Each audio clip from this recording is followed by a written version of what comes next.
Bangla summary Trojan যুদ্ধের পটভূমি। গ্রিকরা অ্যাগামেমননের লিডারশিপের অধীনে ৯ বছর ধরে ট্রোজানদের বিরুদ্ধে যুদ্ধ করেছে। এর কারণ হচ্ছে অ্যাগামেমনন এর ভাই ম্যানিলাস এর স্ত্রী হেলেনকে প্যারিস অপহরণ করে ট্রয়ে নিয়ে এসেছিল।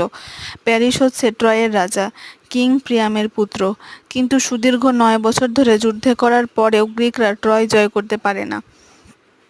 যুদ্ধ চলাকালীন সময়ে অ্যাগামেমনন ক্রিসিস নামক একজন ট্রোজান সুন্দরীকে উপহার হিসেবে পায়, আর এদিকে অ্যাকিলিস পায় ব্রাইসিসকে।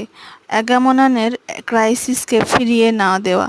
সেই সময়ে যুদ্ধের ক্ষেত্রে যুদ্ধবন্দী বিনিময় করা অথবা অর্থের বিনিময়ে বন্দীদের ফিরিয়ে দেওয়ার নিয়ম ছিল। ক্রাইসিসের বাবা ক্রাইসিস একজন ট্রোজান প্রিস্ট ছিলেন। তিনি মূলত দেবতা অ্যাপোলোর পূজা করতেন। তিনি তার মেয়েকে ছেড়ে দেওয়ার জন্য অ্যাগামেমননকে অনেক অর্থ অফার করেন, কিন্তু অ্যাগামেমনন এই অর্থ গ্রহণ করে না।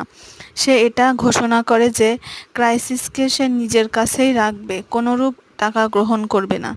দেবতা অ্যাপোলোর গ্রিক ক্যাম্পে প্লেগ ছড়িয়ে দেওয়া ও ক্রাইসিসকে ফিরিয়ে আনা।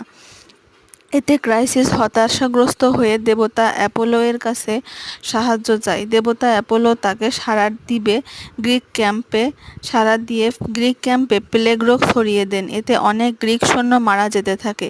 তাই অ্যাগামেমনন অনেক উদ্বিগ্ন হয়ে ক্যালকাসকে তিনি ছিলেন সুটসেয়ার, তাকে ডাকেন। ক্যালকাস তাকে এই পরামর্শ দেয় যে দেবতা অ্যাপোলো অ্যাগামেমননের উপর রাগান্বিত হয়ে প্লেগ রোগ গ্রিক ক্যাম্পে ছড়িয়ে দিয়েছে, তাই খুব জলদি ক্রাইসিসকে কোনরূপ অর্থ না দিয়েই ফিরিয়ে দিতে হবে। তাই অ্যাগামেমনন কোনরূপ অর্থ না দিয়েই ক্রাইসিসকে ট্রয়ে ফিরিয়ে দেয় এবং প্লেগ রোগ শেষ হয়ে যায়।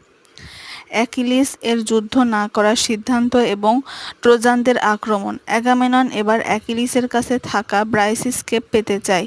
অ্যাকিলিস এর ঘোর বিরোধিতা করে, তবুও অ্যাগামেমনন বলে যদি অ্যাকিলিস খুশি খুশি ব্রাইসিসকে না দেয় তাহলে সে জোর খাটাবে।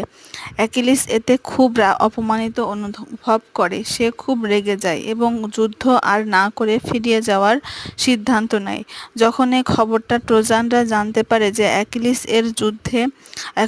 আর যুদ্ধ করবে না, তখন তারা সম্পূর্ণ শক্তি প্রয়োগ করে গ্রিকদের উপরে আক্রমণ করে।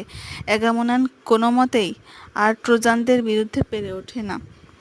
সামরিক শান্তি চুক্তি এবং প্যারিস ও ম্যানিলাসের মধ্যে যুদ্ধ।